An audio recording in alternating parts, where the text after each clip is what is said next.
Y a-t-il, au fond des mers, des mines de zinc, de fer, d'argent et d'or qui seraient très certainement facilement exploitables ? Le capitaine Nemo l'affirme dans 20 000 lieues sous les mers, mais plus de 150 ans après la parution du roman de Jules Verne, nous n'en savons pas beaucoup plus sur les grands fonds marins. Le quart seulement a été cartographié, et pourtant le potentiel minier des grands fonds est l'objet de toutes les convoitises, car les gisements terrestres de métaux rares et terres rares indispensables aux technologies modernes s'amenuisent inexorablement. Bienvenue dans ce podcast de l'IHEST, l'Institut des hautes études par les sciences et la technologie.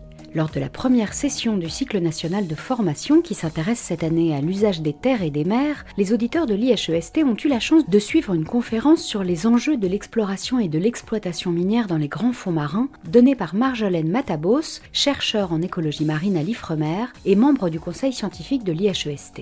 Nous vous proposons une interview de cette spécialiste des grands fonds marins.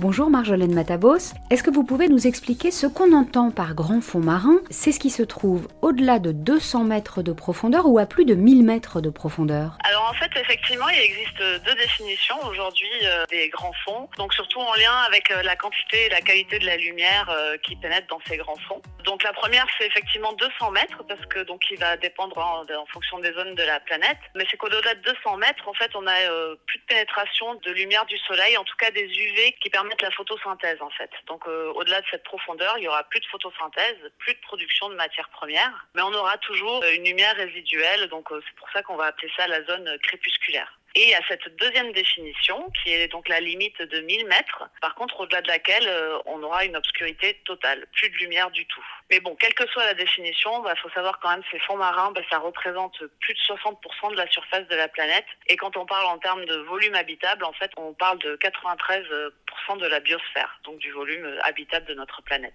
Donc c'est gigantesque, c'est sombre, mais pourtant les grands fonds marins abritent des trésors de biodiversité.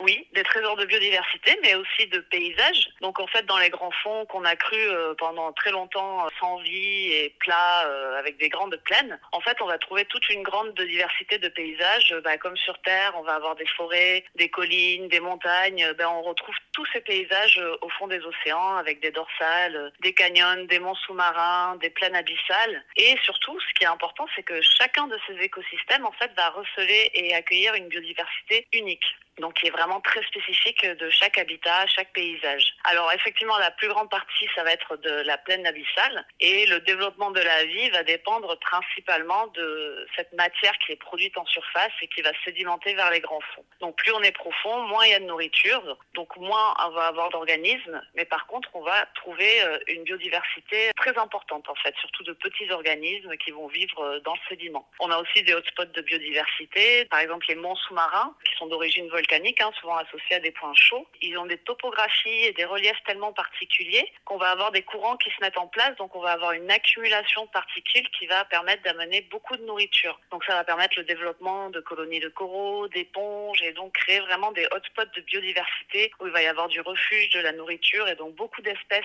qui vont être associées à ces écosystèmes. Mais alors il n'y a pas que ça, parce qu'il n'y a pas de lumière, mais on trouve des écosystèmes assez remarquables puisque la vie a pu se développer et évoluer indépendamment du soleil.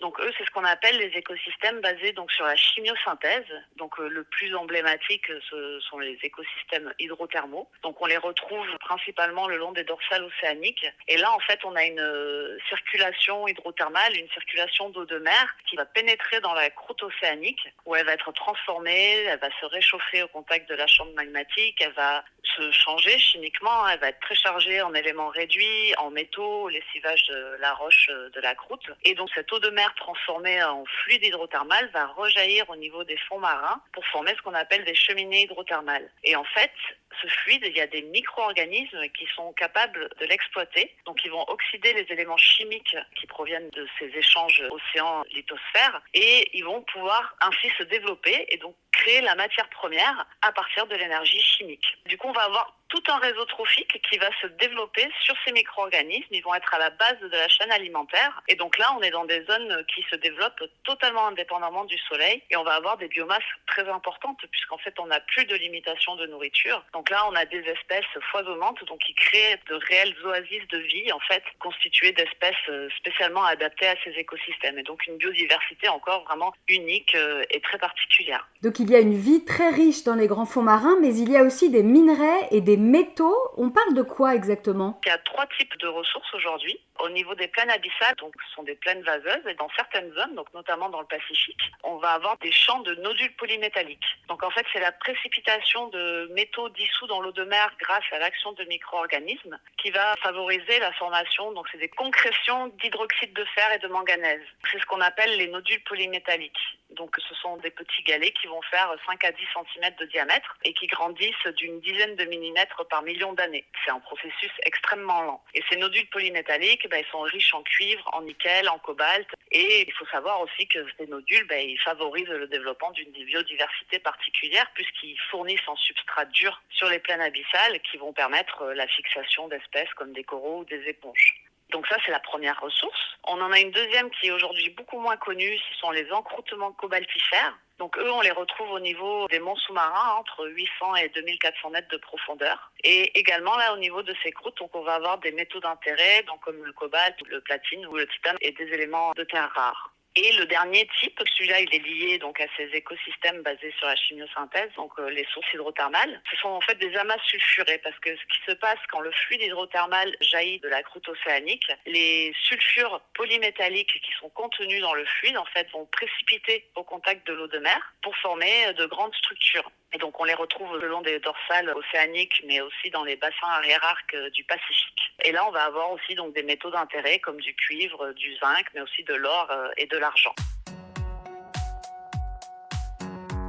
La quasi-totalité des grands fonds marins se situe au-delà des zones économiques exclusives des États, qui sont situés à 200 000 nautiques de leur côte, c'est à peu près 370 km. Et la plupart de ces ZE ne sont pas profondes, alors à qui appartiennent les fonds des mers et leurs ressources surtout, et ces minerais ? Alors toute la gouvernance est assez particulière pour ces ressources, un peu compliquée. Donc on a effectivement d'abord tous les espaces, parce qu'il existe des ressources minérales qui sont présentes au niveau des ZEE. Donc ces espaces sous juridiction nationale, c'est tout ce qui est mer territoriale et le plateau continental. Donc là, les États vont avoir une souveraineté totale sur les ressources, qu'elles soient minérales ou biologiques. Et on a aujourd'hui aussi donc l'extension du plateau continental, où là l'État va garder souveraineté sur son sous-sol, donc sur les ressources minérales, mais pas la colonne d'eau. Et après, au-delà, donc on est effectivement dans ce qu'on appelle la haute mer. C'est toute la zone, la colonne d'eau, la zone pélagique qu'on l'appelle. Et aussi donc la zone, c'est donc les grands fonds marins et donc ça inclut toutes les ressources minérales. Donc cette zone,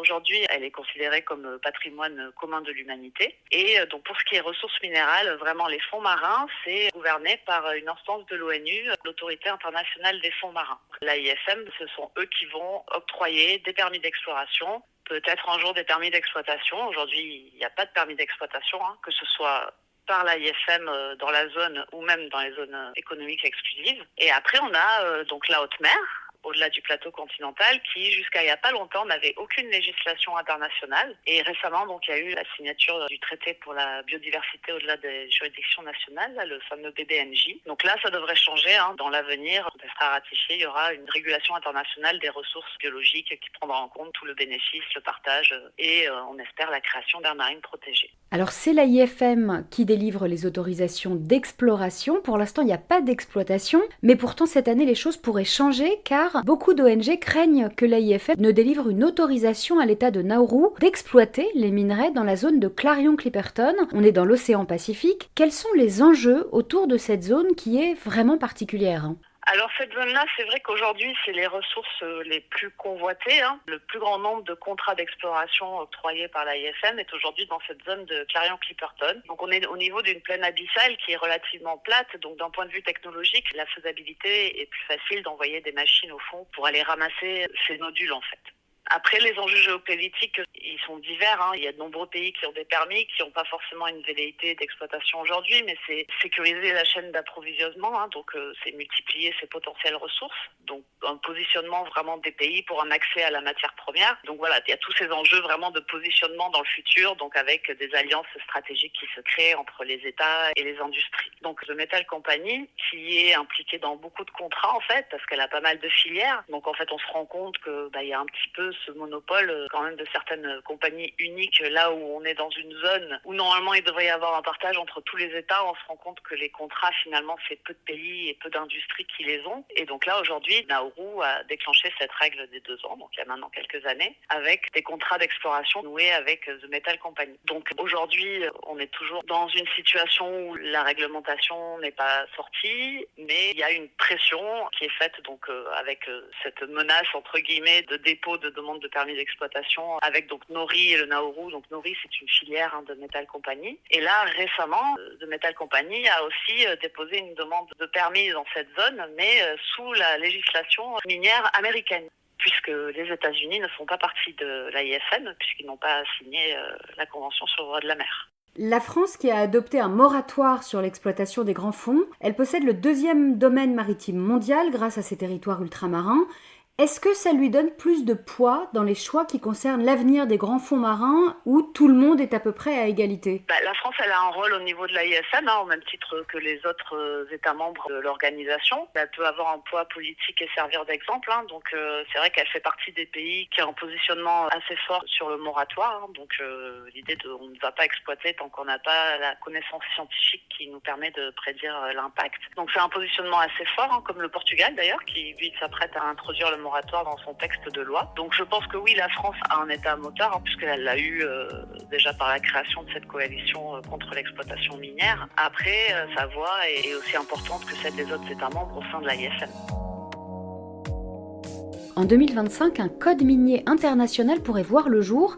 Qu'est-ce qu'il pourrait garantir pour les grands fonds marins ? Déjà, il permettrait de mettre en place un cadre, un vrai cadre réglementaire ratifié par tous les États membres pour réguler l'exploitation, le suivi des impacts, parce qu'il n'y a pas que comment on exploite, il y a aussi l'avant-phase, évaluer l'écosystème de base, son fonctionnement, sa biodiversité, évaluer les impacts potentiels, assurer le suivi environnemental de l'activité et donc mettre en place toutes les législations par rapport à la protection de l'environnement. Ça peut mettre en place ce cadre tout en sachant que il va falloir aussi mettre en place des modalités de surveillance, de police. Est-ce qu'aujourd'hui l'AIFM a les moyens et les outils de contrôler toutes les activités ? Quelles seraient les sanctions mises en place ? Il y a aussi le problème du positionnement des États qui n'ont pas signé la Convention du droit de la mer, comme les États-Unis, qui ont eux mis en place leur propre règlement minier. Qu'est-ce qui se passe dans ce cas-là ? C'est un peu le Far West ? Chacun finalement peut faire ce qu'il veut ou... Alors je pense que c'est très très compliqué. Alors la nouvelle présidente de l'AIFM a dit que clairement pour elle c'était une violation du droit international d'aller exploiter sous l'égide d'un État comme ça. Mais on sait très bien que dès qu'on est sur des accords internationaux comme ça, il n'y a pas vraiment d'outils mis en place. En fait, on en vient à un concept de piratage quelque part. Donc effectivement c'est très compliqué.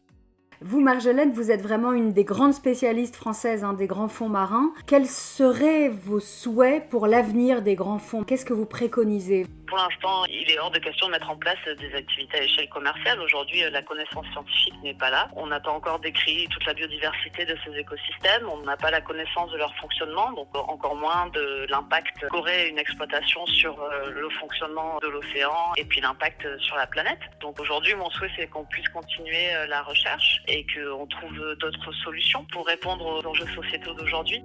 Merci beaucoup, Marjolaine Matavos, d'avoir répondu à nos questions.